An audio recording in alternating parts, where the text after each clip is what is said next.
സന്ദീപ്, ഒരു പ്രധാനപ്പെട്ട പ്രശ്നം ഈ കുടുംബം ആദ്യം ഈ കുട്ടികളുടെ കയ്യിൽ നിന്ന് ഇതേപോലെ ഈ പൊടികളോ അല്ലെങ്കിൽ സിഗരറ്റോ ഒക്കെ കണ്ടെടുത്താൽ ആദ്യം നേരത്തെ അദ്ദേഹം പറഞ്ഞതുപോലെ ഉപദേശിച്ച് നന്നാക്കാൻ നോക്കും. അത് ശരിയാണോ?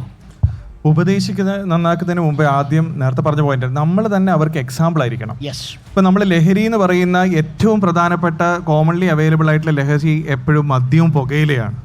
ഒരു കുടുംബത്തിൽ അച്ഛനോ മാതാപിതാക്കളോ അല്ലെങ്കിൽ അവരൊക്കെ ഒരു മദ്യപാനിയാണെന്നിരിക്കട്ടെ, ഈ പറയുന്ന മകൾ തന്നെ അവള് മെച്ചുവേർഡ് അവൾ വളരെ റീസെന്റ് ആയിട്ടാണ് പറഞ്ഞിരിക്കുന്നത്, അവള് തിരിച്ച് ക്വസ്റ്റ്യൻ ചെയ്യും. നിങ്ങൾ ഉപയോഗിക്കുന്ന മദ്യവും പുകയിലയും ഉണ്ടാക്കുന്ന ലഹരികൾ തലച്ചോറിൽ വെച്ചിട്ട് ഒരുപാട് ക്രൈംസ് നടക്കുന്നില്ലേ, എന്നിട്ട് നിങ്ങൾ ഇതിന് നമ്മൾ എക്സാമ്പിൾ ആയിരിക്കണം.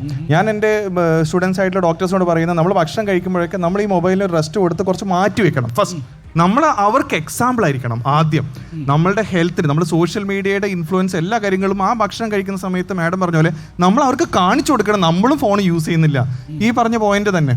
നമ്മൾ അവരെ ഉപദേശിക്കുന്നതിന് മുമ്പ് ആദ്യം നമ്മൾ അവർക്ക് എക്സാമ്പിൾ മാതൃകയായിരിക്കണം, എന്നിട്ടേ അടുത്ത സ്റ്റെപ്പിലേക്ക് പോകുന്നുള്ളൂ.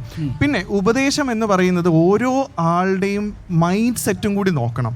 അടിച്ചാക്ഷേപിക്കുന്നതും അടിക്കുന്നതും എപ്പോഴും അവർക്ക് ചിലപ്പോൾ വാശി കൂട്ടുകയുള്ളൂ. ഓരോ ജനറേഷൻസിൻ്റെയും ഏജ്, അവർ അഡോളസെന്റ് ഗ്രൂപ്പിലാണെങ്കിലും ഇപ്പോൾ സയൻസ് ഭയങ്കര ഫാസ്റ്റ് ആയിട്ട്, ഞങ്ങൾ ഒരു 10 വർഷം മുമ്പേ ഉള്ള പോലെ തന്നെ അവരാണെന്ന് ഒരിക്കലും വിചാരിക്കരുത്. കാരണം അവർ ഫിംഗർ ടിപ്സിൽ തന്നെ ഗൂഗിൾ സെർച്ച് ചെയ്ത് അപ്പം തന്നെ അച്ഛനും അമ്മയും കാണിച്ചു തരും. അച്ഛൻ എന്താ പറഞ്ഞത്, ഇതിന് ഡാമേജ് ഇതാണെന്ന് കാണിച്ചു തരും. ചിലപ്പോൾ അവര് ചില പോയിന്റ്സ് നമ്മളെക്കാളും കൂടുതൽ അവർക്ക് കിട്ടും.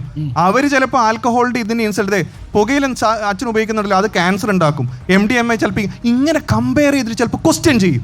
ഈ ക്വസ്റ്റ്യൻ ചെയ്യുന്ന സമയത്ത് നമ്മൾ പറയാൻ പറ്റില്ല, മോളെ ഇങ്ങനെ എന്നോട് ചോദിക്കണ്ടെന്ന് പറയാൻ പറ്റില്ല. We have to answer them. അപ്പൊ അവർക്ക് ആൻസർ കൊടുക്കണമെങ്കിൽ ആദ്യം നമ്മൾ തന്നെ ഉപദേശം കൊടുക്കാൻ അർഹത നമുക്കുണ്ടോ എന്ന് എല്ലാവരും അവലോകനം ചെയ്യണം.